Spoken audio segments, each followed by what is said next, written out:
Good afternoon, ladies and gentlemen. I find the attendance is thinning very fast. But anyway, let us start. The topic given is finance. Now, financing is a very broad term. It has different connotations, different components. The basic things are two limits. One is what the borrower can sustain, and second is what the lenders can also sustain. In other words, it is the lending rate, the lender's NIM, that is net interest margin.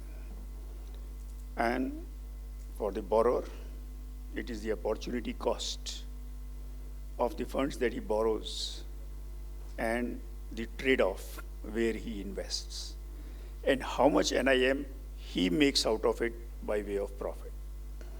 Profit, regeneration, expansion that could go into n number of things. That is these are the two, the bottom and the cap. Bottom is what the lenders can sustain. I have analyzed, at least during the last 5 years, including G20 and the various conferences dedicated up to the highest international level on financing. And the few words and sentences that are common to all international conferences on financing, especially in the present context of the renewable energy and the investments in energy sector leading to net zero. As I said, the bottom line and the ceiling. All that these conferences say is, including G20, funds should be made available for investment in renewable energy at cheap rates, at lower rates, at concessional rates, on soft terms, and by the multilateral agencies, bilateral agencies. I looked at the whole thing, that all these people, including the World Bank president, talking of cheap and what you call as the concessional credit and the soft credit. How soft that soft is. World Bank gives you a loan, first signs an agreement with you, which has a commitment fee till the loan proceeds further. Whether you use it or you don't fee, you are bound to pay the commitment fee. Then comes a loan agreement for which an appraisal team comes from the World Bank, similarly from the IMF, similarly from the ADB. This team comprises of their so-called experts who come, try to appraise the projects or reread the appraisal that has been done by our people, give comments here and there, and mind it, they will see your tendering requirements and the eligibility criteria. The level of turnover, the level of experience is so capped that your Indian or your domestic companies are generally disqualified. And it is only the multinational companies who have the type of turnover, who have the registration with GST, CST, FERA, and all acts. That is where most of the Indian companies which want to borrow or which could otherwise qualify get disqualified and eliminated. Similarly, ADB follows, it is virtually a piggyback of the World Bank, follows the same procedures, same thing. After the project is appraised and these eligibility criteria are fine-tuned to suit certain companies they have in mind, then comes the loan negotiation, which again has certain conditions with respect to the environment, that you will do this, this, this. If it is a hydro, they insist that you will do R&R, that is relief and rehabilitation, as per World Bank norms. Now, the World Bank norms for a developing country like India or an African country is more than the total project cost itself. It was an experience for one of the projects while negotiating the loan. We said it is better we don't take the loan rather than taking the loan and spending it on R&R, because the R&R component was so heavy.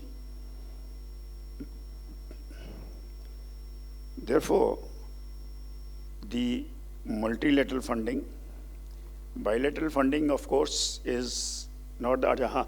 After the loan is appraised, negotiated, then comes the sovereign guarantee. All the countries but borrow from the World Bank, ADB, IMF, and other affiliated, except International Finance Corporation, which doesn't insist on on the sovereign guarantee. Everybody else charges, asks for the sovereign guarantee, and the sovereign government in India charges 2% for giving that guarantee. Director ECB in the Ministry of Finance, or Director Fund Bank or Joint Secretary Fund Bank is the person who signs it, and 2% on the top of the interest you have to pay to the government.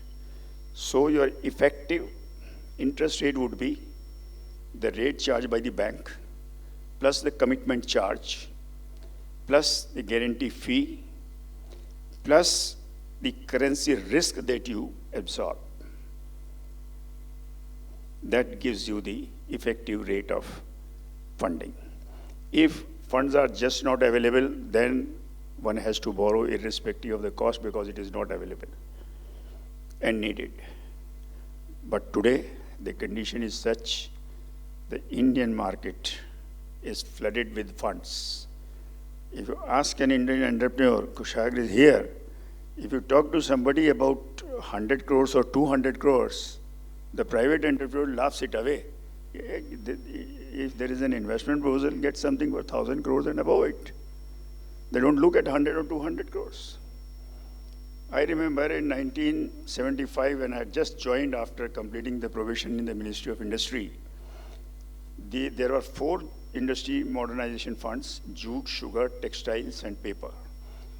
And the amount of loan that was being given to each company was almost 15 crores, 20 crores, and so on. And for that, there was a board of which the additional secretary or secretary on one of the institutions used to be on the board.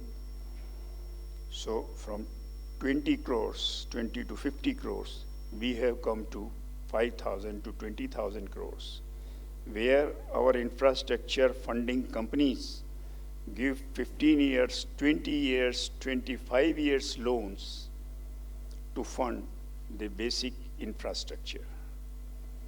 So therefore, there is no dearth of funds. All that is required is a viable project, a credit rating, credit track record, the users, the payment system, the revenue stream, the matching of the revenue stream with the debt stream, debt servicing, and wherever it is seen that it is impossible to match the debt servicing by a revenue stream, the government is kind enough to give you a viable gap funding, VG, which of course is quite cumbersome, but it is available. With this, ladies and gentlemen, I leave the floor to my speakers to speak on the various aspects they would like to. Sunil ji.